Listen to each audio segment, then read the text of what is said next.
Shuwaib and I'm on the commercial graduate scheme at EDF Energy, and what I do here is very varied. So how my graduate scheme works is it's 2 years long, and we rotate in 4 different business areas in 6 months placement. So I'm currently in my first placement, and here I'm in customer experience. And without getting into the complications or the jargon and all the complicated words, what I do is try to improve the experience for our customers at EDF and try to make that as best as it can be. And so obviously there is always areas where we can make it better for our customers, and that's what my role is for the first 6 months. However, in the next 6 months I could be in something completely different, and I could be working for example, on stuff related to a nuclear power plant or in renewable energy. So the scheme's very varied and exciting, and that's one of the reasons I chose it. So as somebody who came out of university not exactly clear on what they want to do, I always tried to get onto a graduate scheme which was very varied and would give me the opportunity to try out different things, and that's something I would recommend to anybody who isn't clear exactly what they want to do just now. So what did I have to do to get into this type of work? So for graduate schemes you have to have gone to university. That's one of the kind of things that you have to do to be able to get onto them. And you usually have to have gotten a certain score at university to get onto a graduate scheme. So that's something that I have to do to get onto this particular program. What is my favourite part of the job? I've touched on it already, but it's the variety. It's all the different things you can do, and I know that's quite not a specific answer, but it really is great getting stuck into different stuff. And no 2 days are the same really. You're always trying out different things and being given different work to do by your manager, which is great. If I was to give my younger self some advice about my journey, so my journey into the job wasn't an easy one by any means. In fact, it was really difficult. So during my final year at university I was applying to graduate schemes, and I was getting a lot of rejection. So a lot of companies were turning around to me and saying, no, we're not taking you. Sometimes that was early on in the stage. Sometimes I got to the last stage and then it was the rejection. And I did apply to quite a lot as well, so it wasn't easy having rejection after rejection after rejection, and getting all them turned down from the company.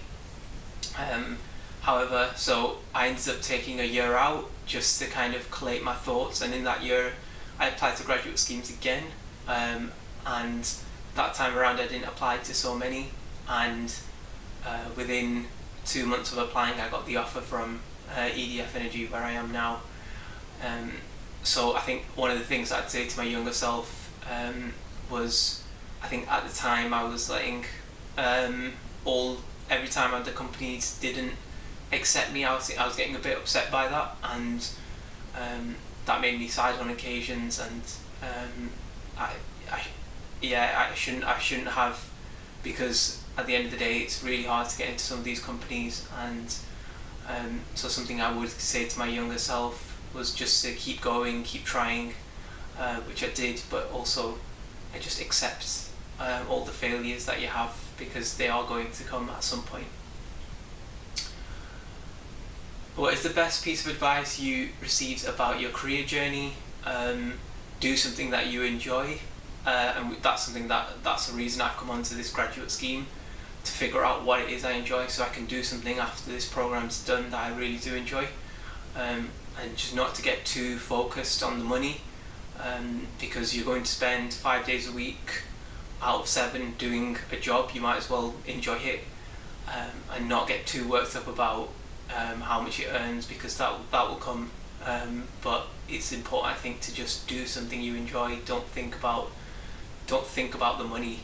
Just think about doing something that you enjoy, and the money will come on its own.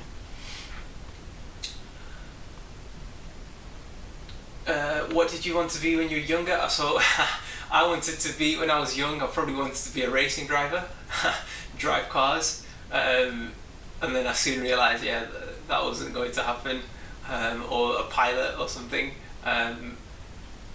Yeah, so probably up until the age of when I was up, and probably till year 7, I probably wanted to be a racing driver, and then I don't know after that, and then I didn't have an idea all the way up until I got to university, really.